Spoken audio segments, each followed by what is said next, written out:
Okay, we've got some of these ANET A8 Plus printers running here. We're printing the same part on all of them. As you can see, they're at different stages. This one started first, then second, and third, fourth, actually fifth down here, and then sixth. Actually, the first one was this one over here. This one started printing first, so it's the head. And then those 6 over there were following it. They're all printing a larger part. This is the part that they're printing. So we'll be printing quite a few of these this week. These printers will be running continuous for about the next 10 days.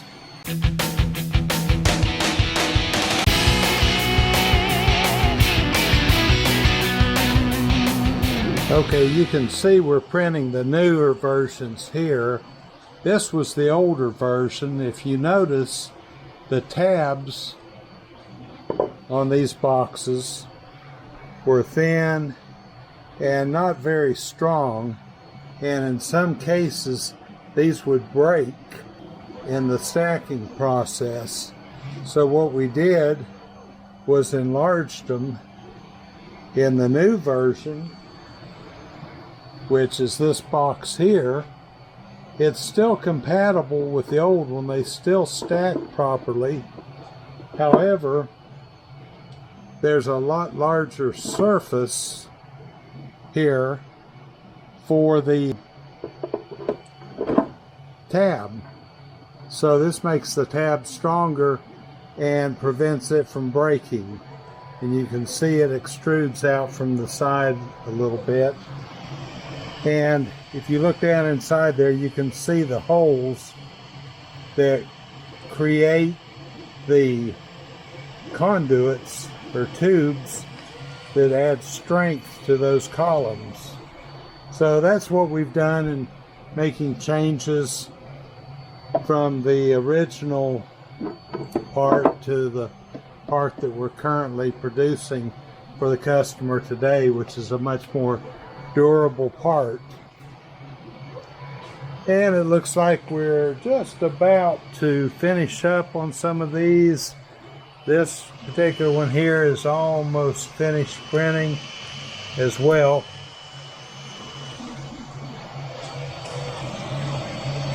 So we'll go ahead and let these finish, and then we'll be changing out the spool. As you can see, one of these parts takes almost a full roll of filament. So once it's finished, we'll remove the part from the glass, replace the filament, and restart it.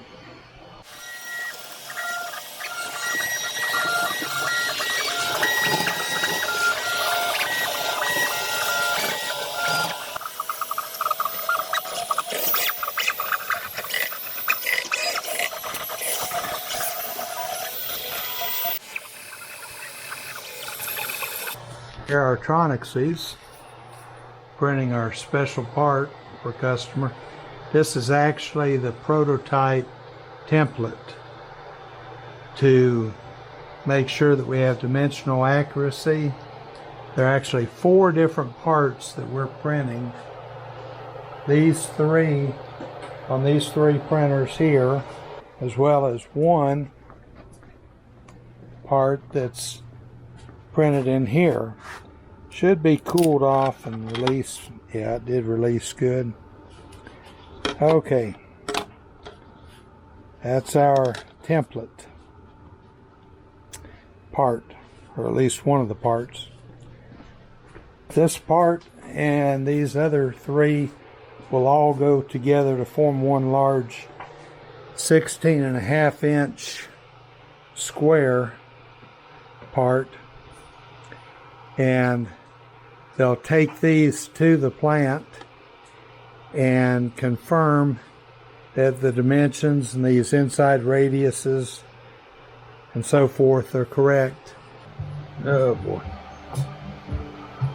Kill the music. Can't have any music on YouTube. Okay, Ken Weller down at the print farm. Wanted to give you a little update on some of the stuff I'm printing down here. These are some parts that I'm printing for another company, and they're actually 4 pieces, and combined the 4 pieces make up one part. So this is A, B, C, and D. Now down here, as you can see, we're printing the parts for another customer.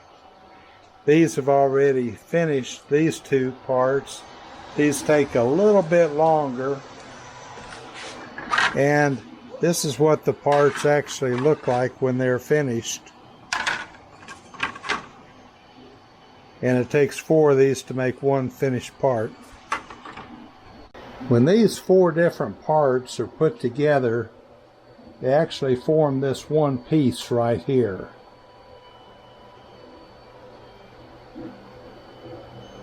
So that's the finished product that's made up of these 4 different parts that we're printing. I'm printing with a 0.6 millimeter nozzle on all of these Tronix-Cs, and that allows the print to finish a lot sooner. However, some of the things that I have to do to the printers to get them to print correctly with that, if you notice, I'm also printing on a textured spring steel sheet instead of glass bed, like a lot of the jobs I print down here on glass, but these are on the textured spring steel. The Tronix-Cs have a proximity sensor on them.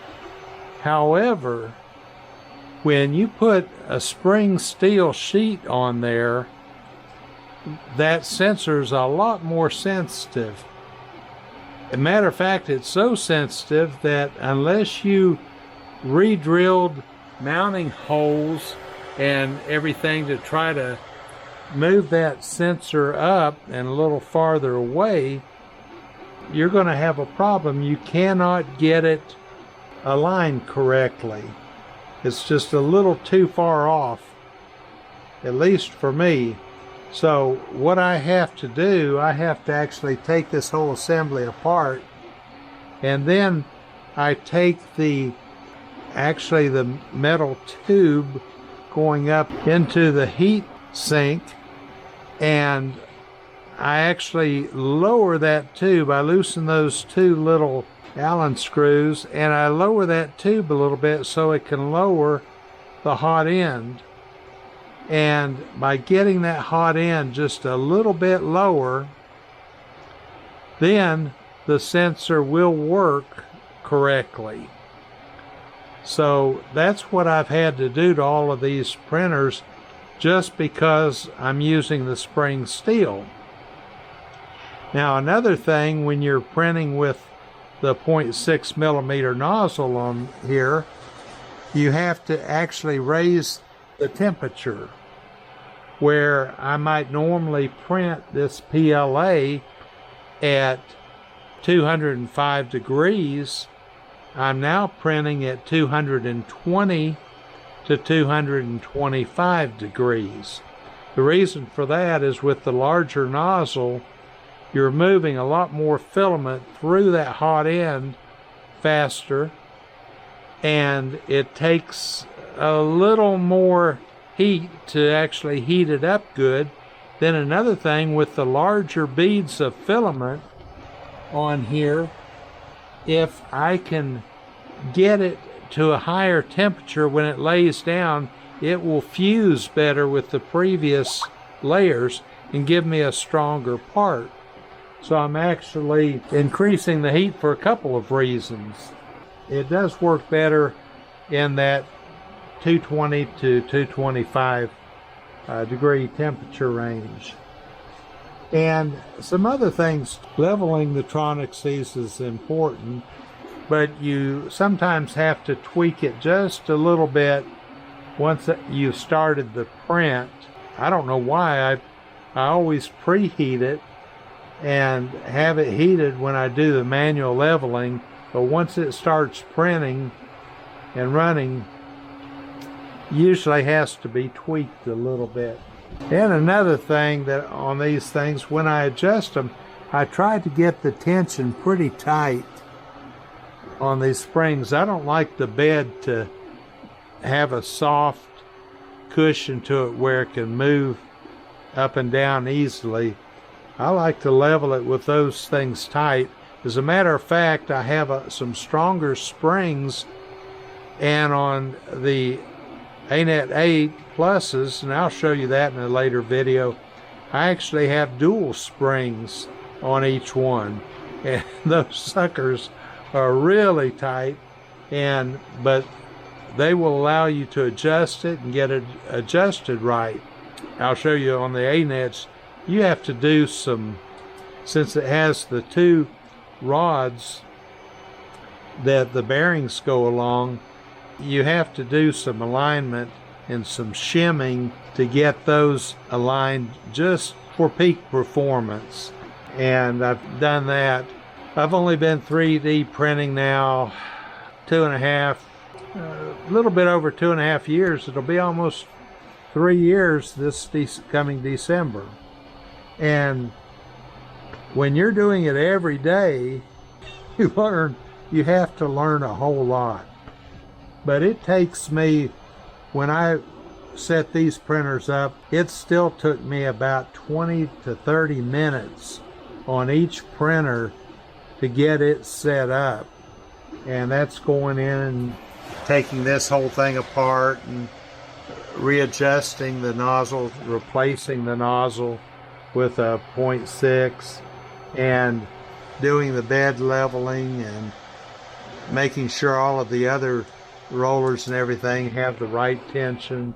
So there's a lot of stuff that you want to get just right. But if you get it just right, like I believe I have on these 4 printers now, these 4 printers print this job in about 5 hours, 5 to 6 hours. So every 6 hours, 3 times a day, I'll come down here and pull these parts and restart them. So these printers, these 4 Tronixes, will make 3 complete parts consisting of 12 pieces per day. I don't come out here in the middle of the night to rerun it, so I can only make 3 a day, but that's $300 that I get for those 3 completed parts, $100 a piece. So these 4 printers can sit here and run for me, and I do have to service them 3 times a day, and it takes me about 10 minutes each. So 40 minutes, about an hour and a half a day total time for $300 minus the cost of the filament, which is probably about $60 in filament. So that's one way to make money, 3D printing. I want to do a video on that too. A lot of people ask me if I'm making any money on this and that, and I have so many things going that some things are making money, some things aren't making money yet. The website and Amazon, I don't have the volume there because I don't have the marketing finished. I'm going to cut off here. I've blabbed on long enough. About time to go up to the house and get some supper.